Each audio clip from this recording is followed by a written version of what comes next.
Alors, salut à tous. Aujourd'hui, je voulais parler d'un petit concept. C'est que je vais changer ma stratégie. Voilà.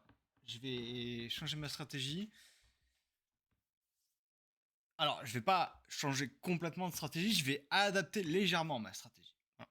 Voilà. Disons qu'avant, j'étais sur un système qui était quasi intégralement discrétionnaire. Alors, il y avait quand même mes fibos qui étaient un peu systématiques, c'est-à-dire j'achetais les pullbacks. Ok. Maintenant, je vais rajouter un petit peu plus de moyenne mobile et je vais rajouter un petit peu plus la méthode de trader Mercury dans ma stratégie. Voilà. Alors déjà, je pense que voilà, ceux qui me connaissent déjà depuis un an, ils savent que je tends un peu plus vers sa stratégie avec le temps qui passe. Enfin, pour ceux qui connaissent la stratégie de Mercury, hein, c'est MA 200 et moi j'ai rajouté la 666 dessus, donc c'est ma variante. Mais voilà. D'où est-ce que tout ça est venu? Alors, c'est un cumulé hein, de plein de trades, d'observations, parce que je reviens sur mes trades, je me dis, ah oui, tiens, là, j'aurais dû faire ci, là, j'aurais pas dû faire ça, etc. Et au final, celui qui m'a un peu déclenché un, un PTSD, un syndrome post-traumatique, c'est celui-là, le Lix. Voilà. Pourquoi? Parce que ça, c'était un setup 5 étoiles, vous voyez. On a une impulsion qui part. Euh, Ici, on a la zone d'achat qui est optimale. Donc la zone d'achat optimale, c'est ça. C'est, on va dire, entre ce creux là et ce sommet. Donc des fois, on va s'arrêter juste sur le sommet. Et des fois, on va aller jusqu'au creux.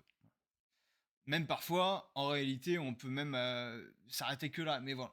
Là, je parle de l'optimal. L'optimal de l'optimal, c'est là. Donc là, c'est un peu moins bien que là. Mais ça reste objectivement très bien. Voilà. Et qu'est-ce qu'il y a en fait sur ce graphe? Eh bien, moi, je me posais pas trop de questions. Voilà, dès qu'on arrivait là, je plaçais mon ordre entre là et j'achetais. Ce que je vais tâcher de faire avec du coup les setups qui arrivent à venir, c'est pourquoi pas continuer d'acheter là, mais je vais maintenant le faire en DCA. C'est-à-dire je vais rentrer peut-être 30% direct. Ça peut être par exemple, ou voilà, 40%, ça peut être 20% ici, en haut là, pardon là, voilà, dans cette zone-là, et 20% là. Et les 60% qui restent, alors je dis des chiffres comme ça, hein, c'est pour donner un ordre d'idée, hein. Je vais attendre tout simplement le changement de structure, vous voyez. Donc là, qu'est-ce qu'on veut voir ici? Donc là, on a vu que la tendance qui correspond relativement bien, ici c'est la 2 heures. Sur un autre graphe, ça aurait pu être la 1 heure, mais ici c'est la 2 heures. Donc, pour rappel, pour comprendre la stratégie, puisque c'est très important, pour comprendre le contexte, quand on a une moyenne mobile, c'est pas n'importe quelle moyenne mobile qui compte. C'est la moyenne mobile qui nous fait la tendance du début jusqu'à la fin. Donc, c'est-à-dire que sur un graphe, ça peut être la 4 heures, la 3 heures, ou même selon l'unité de temps, parce que là, on parle à moyen terme, mais peut-être qu'à court terme, c'est la 15 minutes qui va suivre comme ça, voilà, ici on va la perdre, tac, là on la perd, on revient, etc. Donc voilà, celle-là, ça c'est la tendance court terme. Mais là, moi je m'en fous, là je parle de la tendance moyen-long terme.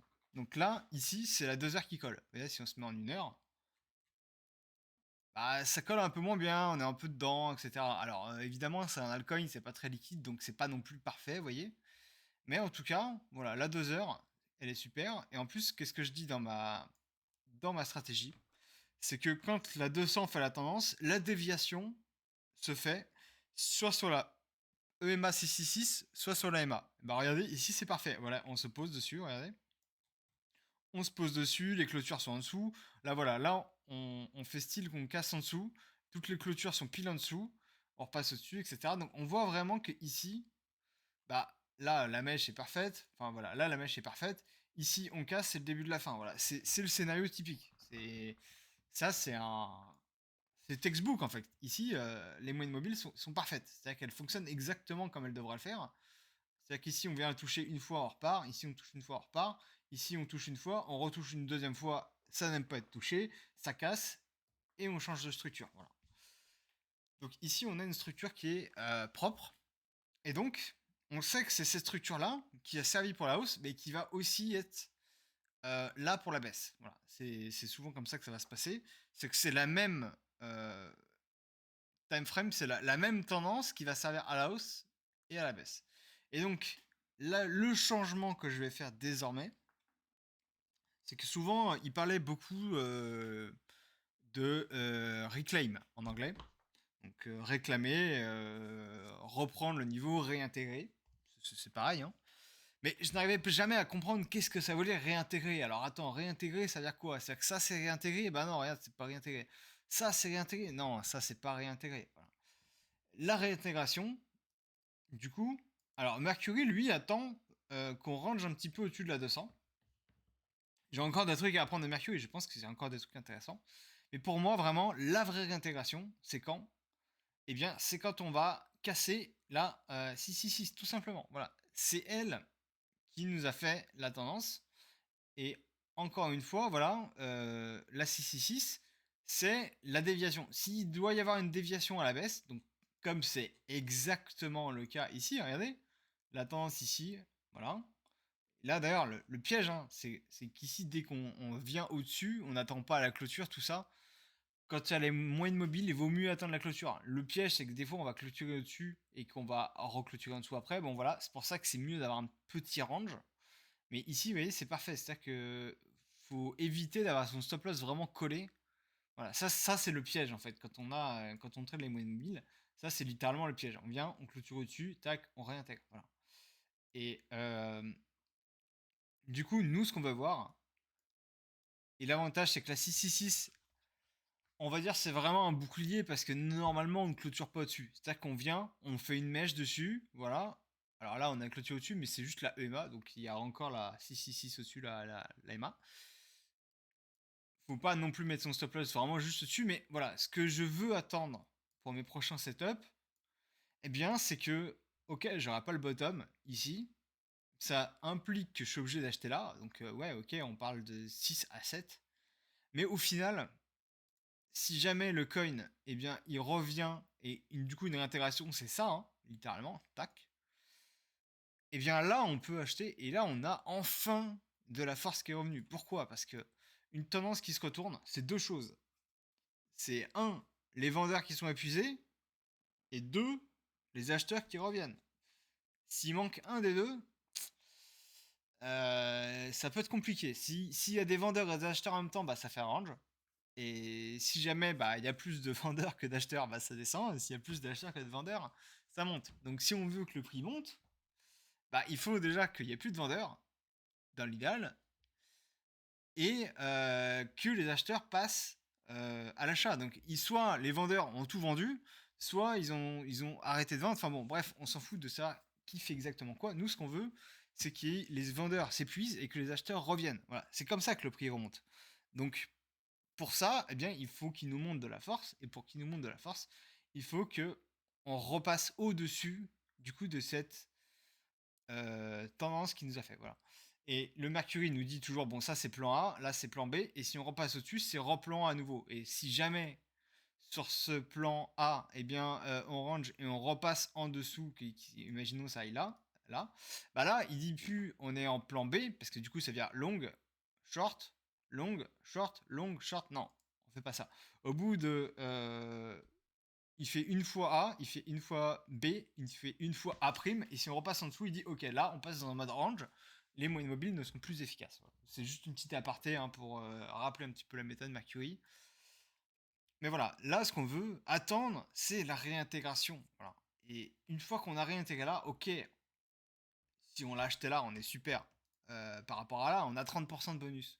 Ok, super. Mais voilà, le résultat, c'est qu'ici, j'ai pas 30% de bonus. J'ai eu jusqu'à 40% de malus. Et si on prend par rapport à maintenant, je suis encore à moins 20%. Voilà. Donc non, c'est pas super. Voilà. Bon, il n'empêche que ce coin, voilà, a l'air de pas trop mal. En tout cas, il a l'air de vouloir tenter une réintégration. Si jamais, comme ça, il vient et il échoue ici et qu'il casse là, franchement, là, je pense que je revends. Un petit peu. Pas parce que la probabilité que le truc continue à descendre jusqu'aux enfers, si juste il descend à 2 et que moi j'ai acheté là, hein, je perds quand même 65%. Voilà, on va éviter ça. Je préfère perdre 25%, prendre un peu de perte, que 65. Parce que voilà, les chiffres, c'est logarithmique et ça descend très très vite. Entre là et là, il perd 50%, quoi.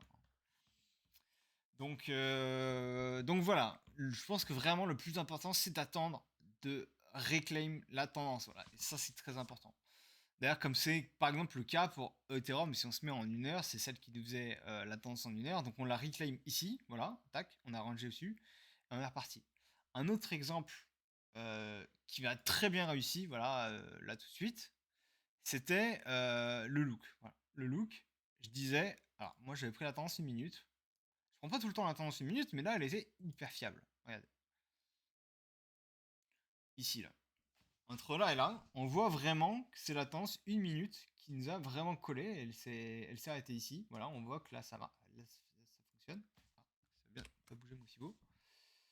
Et par la suite, même là, on voit qu'encore, regardez là, bon, un peu moins, parce que voilà, 1 minute c'est un petit peu volatile, hein. Je vais juste l'enlever 2 secondes, ça. Hop, pour voir mieux. On voit qu'ici, la tendance, elle est collée dessus. Et dès qu'il y a une déviation, hop, 666. Voilà, c'est parfait. Voilà. Et là, qu'est-ce qui s'est passé ici? Ici, je me disais, voilà, on va remettre du coup mon Fibo. Voilà. Ici, je me disais, bon, là, on est dans une zone de bottom. Et quand on était là, dans le Discord, j'ai dit, ok, j'achète. Et j'ai vu ça, qu'on s'est planté dessus. Non, je vais peut-être même acheter là, au-dessus de là. Je me suis dit, on a cassé, on a IM, c'est bon. J'ai vu qu'on a échoué dessus. J'ai fait, ok, je me casse ici. Voilà. Et on m'a dit, ouais, t'es sûr, faut sortir ou quoi? Bon, là, je parle d'un trade en levier, voilà. J'ai vu ça, je me casse. Voilà. Pourquoi? Parce que là, on a eu un échec sur le niveau à flip. Donc la probabilité qu'on aille plus bas est importante. Et là, qu'est-ce qui s'est passé? Tac, tac, tac, tac. Voilà. Et sauf que là, qu'est-ce qu'on a eu pour la première fois? Regardez, bon, là, on a eu ça un petit peu, mais c'était vraiment léger. On a eu ici, pour la première fois, reclaim, et on a rangé un peu dessus. Je trouve que cette structure est un petit peu différente de celle-là. Bon, c'est d'une minute, hein, c'est un peu de la merde, hein. Mais en tout cas, vous voyez, on est passé là, et moi dans mon Fibo, je me dis, ok, potentiellement, ça c'est la zone de bottom. Donc là, c'est un petit excès, etc. C'est affaire à suivre. D'ailleurs, on voit que par la suite, ça c'est des niveaux qui ont très bien servi. Donc ce Fibo était pertinent. Donc je me dis, ça c'est potentiellement une zone de bottom. Et là, je vois qu'on range au-dessus. Je dis, ok, je tente ce trade, j'achète là et celle-là. Parce que si on réintègre là à la baisse, bah, tout simplement, ça veut dire qu'on va potentiellement du coup continuer cette tendance baissière. Donc je ne veux pas tout simplement casser ce creux. Je veux vraiment pas aller 1 mm plus bas en fait. Et là, qu'est-ce qu'on a eu? Boum, on casse pour la première fois la 666. On ne l'a jamais cassé avant. On l'a cassé, on range, on se repose là-dessus et on repart. Voilà. Et on repart. Et là, on a eu un changement de structure à très court terme qu'on a utilisé pour garder notre tendance long terme. Voilà. Le but, c'est pas de prendre juste ça comme ça, même si en vrai, on pourrait trader ça juste comme ça, parce qu'on se dit, ah oui, tiens, c'était mal, elle fonctionne tout le long, etc. Donc, vu qu'elle a fonctionné tout le long, bah ici, ça va marcher. Bon, ok, on peut faire ça, en vrai, c'est possible. Et moi, si je l'ai pris, c'est parce qu'il y a une tendance qui est globalement haussière long terme. On a ici la 4 heures qui est là, qui nous pousse. On a, je pense, les narratifs qui sont intéressants. Enfin voilà, il y a plein de choses qui fait que ce trade m'intéresse moi. Et en tout cas, voilà, quand on mélange tout, moi, ce qui va m'intéresser, c'est comme le Leaks juste avant, c'est ok, je veux rentrer dans ça pour du long terme, parce que là, c'est littéralement un swing, hein. Ok, c'est super. Je vais chercher un point d'entrée comme ça, en fait. Je vais prendre, du coup, ma tendance qui est baissière. Je me dis, ok, là, le changement de structure, il est tout petit. On parle de juste ça. Mais juste ça, déjà, si j'étais rentré là, parce que j'étais impatient, bah, on peut voir que là, bon, c'est pas la chute de la mort, mais il y a eu encore 6% qu'on aurait pu éviter, et que au final, on a attendu qu'il y ait la force qui vienne, et voilà, même si on achète ici, voilà, là, ok, on se dit, d'accord, on a perdu 3%, enfin bon, bref. Bah, en fait, on est beaucoup plus safe à attendre qu'on revienne là, et continuer ce trade par la suite. Et là, c'est là que c'est beau, en fait, c'est que en faisant ça, j'ai en réalité acheté le bottom, hein, j'ai acheté ici. vais pas acheter là, mais ici, juste en attendant mon changement de tendance à court terme. Enfin, ça demande quand même pas beaucoup d'efforts que d'attendre ça plutôt que d'acheter au hasard. Voilà. Et ça, c'est vraiment ça que je vais essayer de mettre en place à fond dans ma méthodologie maintenant. C'est rajouter les changements de structure, même à très court terme, quand j'achète ces fibos. Alors, ça veut pas dire que je vais pas en acheter comme ça. Notamment ceux-là, ceux qui sont plus long terme, en 4 heures en daily, je pense que je vais y aller. Voilà. Mais quand on va faire du plus court terme, du 1 heure, etc., c'est un peu moins. Voilà. Quand on n'est pas trop sûr, vaut mieux toujours attendre le changement de structure. Voilà. Et j'ai analysé les trades de pas mal de bons traders. Je pense qu'ils attendent tous le changement de structure, hein, tout simplement. Ils attendent les confirmations et ils rentrent. Voilà. Je vois Hightech Capital, il a posté ses trades. Je sais plus exactement où il est rentré. Il est rentré à 62, 66,3, un truc comme ça. Donc en fait, soit il est rentré genre par là, soit il est rentré par là. Alors on sait pas où, hein, c'est juste son prix d'entrée. Mais au final, je pense que le trade le plus logique, c'est qu'il soit rentré là. Il attend le changement de structure, pullback, et ça part. Voilà. Et c'est là en fait que les bons traders, je pense qu'ils ont aussi cet avantage-là, c'est d'attendre les confirmations. Et j'ai mis vraiment beaucoup de temps à comprendre le concept de attendre les confirmations.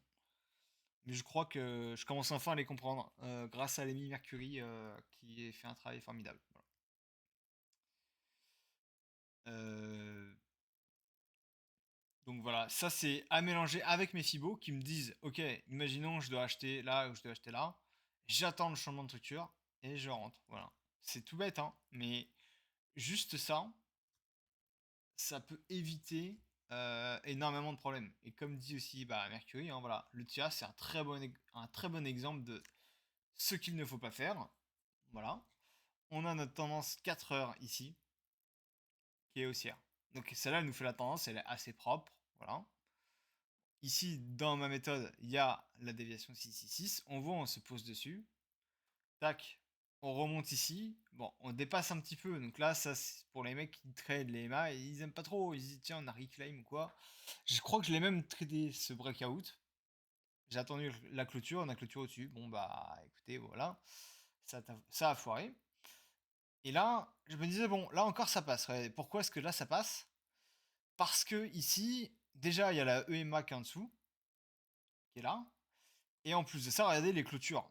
Voilà. On a les mèches, mais on clôture au-dessus. Je me dis, bon, ok, là, ça va encore. Voilà. Là, on la casse et je me dis, bon, c'est un peu bizarre. Et là, on clôture en dessous. Je dis, non, c'est pas bon, il y a un truc qui va pas. Et là, vraiment, on est parti chercher en dessous. Je dis, ok, bon, là, ce truc, là, j'étais pas rentré en trade, hein. J'ai dû me faire, je sais plus quand je me suis fait celle de ce truc-là, mais je sais plus quand j'ai vu qu'on a clôturé en dessous. Enfin, voilà, où j'avais dit, ici, on l'a tapé une fois, si on recasse une deuxième fois, franchement, je reste pas dedans. Voilà, parce que c'est ok d'avoir ça une première fois, les gros excès quand ça commence à chuter, ça c'est normal, hein. Quand on commence à chuter ici, c'est normal d'avoir des excès, ça peut arriver. Bon, normalement, ça arrive sur la première mèche. Ça arrivait sur la deuxième mèche. C'est ok, voilà. Si on clôture au-dessus, c'est bon. Même si on préfère les mèches comme ça, qui touchent ou pas. Là, on a clôturé, bon, ok. Mais là, quand on vient et que on retape une deuxième fois juste derrière, non, là, c'est pas bon. Pourquoi ça n'aime pas être touché? Tu touches une fois là, tu laisses un peu d'espace, tu retouches une deuxième fois, bon, ok. Mais tu vas pas toucher deux fois de suite dessus, comme ça.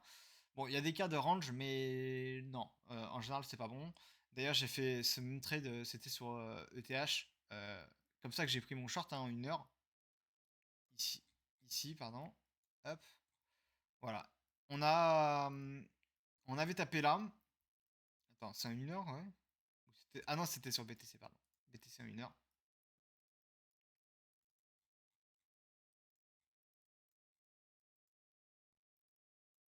Voilà, ici, on l'a tapé. Et je me suis dit, ok, il y a un rebond. Pourquoi pas, hein. D'ailleurs, je l'ai pris en long, ce truc. Et quand on était là, je l'ai vu à court terme, je me suis dit, ok, là, je me casse. Vraiment, j'ai tout coupé. Et je me suis dit, ok, c'est simple. Si on casse cette MA, juste là, hein, je rentre short. Voilà. Alors, c'est acheter la short la cassure, ok. Mais je suis rentré short ici, tout simplement. Pourquoi? Bah parce que la MA ici, a été touchée une fois, on rebondit, on la casse une deuxième fois. Là, c'est un short, voilà, parce que c'est le début de la tendance baissière, voilà. Et bon, c'est une tendance baissière 1 heure, évidemment. Donc là, on est venu, d'ailleurs, on a rebondi sur la 4 heures, etc. Enfin bon, voilà. C'était juste pour expliquer un petit peu toute la méthodologie. J'ai été un petit peu loquace, comme d'hab. Ça fait 20 minutes, ça va, c'est pas mal. Ok, est-ce que vous avez 2-3 questions, les gars?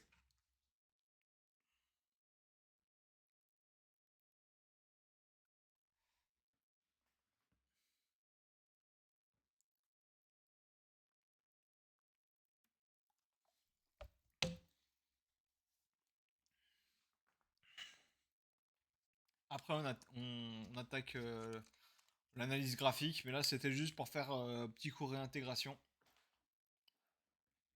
Je pense que c'était... Ok. Moi, je pense que c'est vraiment important de rajouter un petit peu de réintégration parce que j'en ai marre de rendre... J'en ai marre de rendre trop de thunes comme ça. Un autre truc qui m'avait fait un peu un PTSD là-dessus, là. Syndrome post-traumatique, hein, pour ceux qui n'ont pas la ref. Alors, c'était ça. Ouais, il s'est bien passé par la suite, hein. Mais vous voyez, j'avais mis mon Fibo, comme ça. Optimus, hein. Bon, c'est un shitcoin, hein. C'est, Optimus, c'est le nom du robot de Elon Musk. Donc, tu sais, c'est un meme coin, quoi. Bon. Et j'ai placé mon Fibo là. Et je me suis dit, ok, j'achète les 0,7. Voilà. Quand on était là, c'est-à-dire que les gens, ils étaient méga bullish et tout. Je dis, ok, non. Je reste calme. J'achète le 0,7. Ce qui était un move intelligent. C'est-à-dire que c'est toujours mieux d'acheter ici, évidemment, que là. Enfin, soyons d'accord, hein. Mais sauf que la réalité du terrain, attendez, c'est tellement grand, c'est que juste entre ça et le bottom, on a ouais, moins 50, moins 60%. Bah ouais, encore une fois, parce que le chiffre, il faut le prendre dans le great mix. C'est-à-dire que là, bon, là, il y a déjà 70% de baisse. C'est sûr que celui qui achète en haut et entre moins 70 et moins 87, il en a rien à foutre, hein. Mais quand on achète là et qu'on se retrouve à moins 50, bah ça fait chier parce que je pensais avoir acheté un bottom là. C'était plutôt une bonne zone, etc. Bah finalement, non. Voilà. Bon, déjà, entre temps, j'ai un peu fait évoluer ma méthode. Avant, je tradais que avec ce Fibo là. Et maintenant, je trade plus avec lui au final. Mais juste se dire, ok, bon, là c'était un peu bizarre, hein, vous voyez, il y a eu ce méga rebond. D'ailleurs, j'ai rien vendu à ce moment-là. Enfin bon, on s'en fout. Mais voilà, si juste on attend les changements de structure, je suis sûr que ça peut que augmenter notre portion de trade. Ça veut pas dire qu'on peut pas rentrer une fraction en mode trade spéculatif. Je me dis, ok, là j'en achète un peu. Bon, le risque, voilà, c'est qu'on est typiquement ça. Voilà, ça c'est le genre de truc qui peut nous piéger. On se dit, on en achète un peu, et là on voit le truc qui part. On se dit, ah bah maintenant, faut FOMO, du coup je voulais en mettre le double, j'achète le double ici. Bah ouais, ça c'est le risque. Voilà, c'est le risque de la méthode. Peut-être qu'il faut savoir rester calme aussi. Pour ne pas bah justement acheter les tops en fait. Ça c'est un peu le risque des mecs qui sont l'année, qui sont sur la touche. C'est qu'en fait ils disent non moi j'achète pas, j'achète pas, j'achète pas. Et là ils en peuvent plus, ils achètent le top quoi. Ça arrive souvent. Donc voilà, le risque aussi de ça, c'est peut-être de faire attention à certains pièges. Voilà. Et parfois il doit y avoir des pièges. Je peux pas mettre les mains là-dessus, enfin si je pourrais le faire mais ça va être long. Mais voilà, en tout cas, quoi qu'il en soit, je peux aussi faire un dernier aparté. Donc j'en ai rapidement parlé, mais c'est toujours bien d'en parler vite fait. C'est que il faut aussi faire la distinction entre la tendance qui est long terme et la tendance qui est un peu plus court terme. Voilà. Donc là, par exemple, on a notre tendance qui est en 1 heure, mais peut-être que, ok, on va se dire en 1 heure c'est bien, mais si jamais j'ai envie de trader ce mouvement-là, hop, je sais plus c'était quoi, c'était la. Ah non, je crois que c'était pas la. Moi, je regarde beaucoup la 5 minutes en ce moment. La 5 minutes, je la trouve hyper pertinente, hein. Bah, en fait, je vais juste prendre le dernier mouvement. Je vais pas prendre celui-là. Parce que je sais plus où on en était sur celui-là. Mais moi, justement, j'ai beaucoup regardé la 5 minutes. Alors, je vais juste alléger ça 2 secondes. Hop, hop, hop. On s'en fout des fibos. Voilà. Ici, bouger. Voilà. Ici, ouais, non, encore là, c'était un peu le chaos. Et voilà, ici, ça nous a la tendance à la baisse. C'est parfait. Voilà. Et on peut voir les déviations ici, tac, hop. Déviation 666, parfait. Là, on flippe, on se dit, ah tiens, on passe haussier. Ok, là, on repasse baissier. Alors là, c'est pas bon. Ça, dans la méthode Mercury, c'est pas bon. C'est-à-dire quoi? C'est-à-dire que on passe en plan A, on est baissier. Là, on passe en plan B, on est haussier. Là, on repasse baissier et là, on repasse haussier. Donc là, normalement, limite, on jette l'éponge. Voilà. Sauf que là, je me suis dit, bon, là, il y a un truc spécial. Vous voyez, il y a un truc spécial qui se passe. On range. Et regardez comment on colle toutes les mains. Bon, là c'était le mélange. Hein, vous voyez, là, c'est le méga mélange. Il y a tout là. Voilà. Elles sont toutes là. Donc, bon. Et on voit qu'on jongle entre un peu toutes ces moyennes mobiles. Et au final, on voit qu'on les colle et que ça maintient en fait. Et ça m'a quand même intrigué beaucoup. Voilà. Donc je me suis dit d'accord, là il y a un truc qui se passe. Je ne shorte pas ça. Voilà, j'ai revendu tous mes shorts.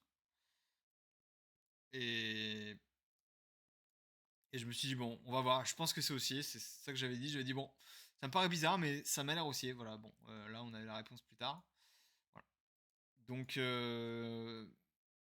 encore une fois, voilà, on a la tendance qui est à court terme. Donc là c'est la 5 minutes. Mais le plus important, c'est la 1 heure. Voilà. Donc la 5 minutes à flip par là, on va dire. Et la 1 heure à flip là et ici.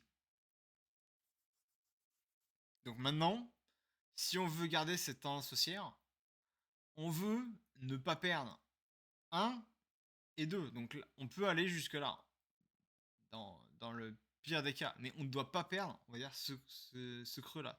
Enfin, voilà. Sauf si, imaginons, on a une mèche des enfers.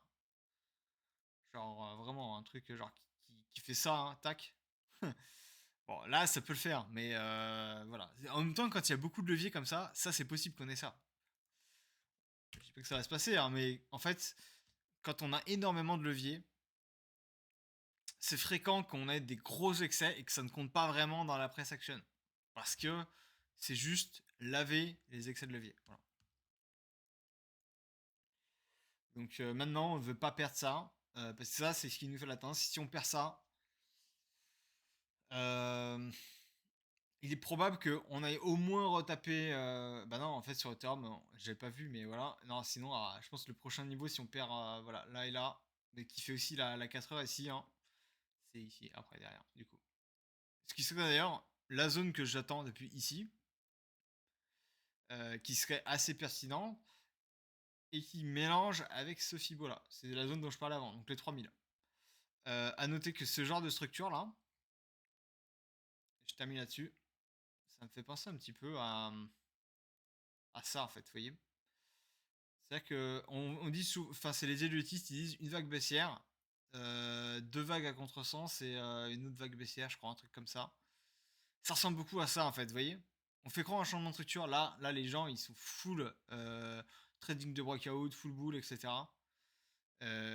En plus de ça, enfin, à l'heure actuelle, là maintenant, là, sur notre Ethereum et Bitcoin, on a un max d'OI, donc c'est pas très très bon.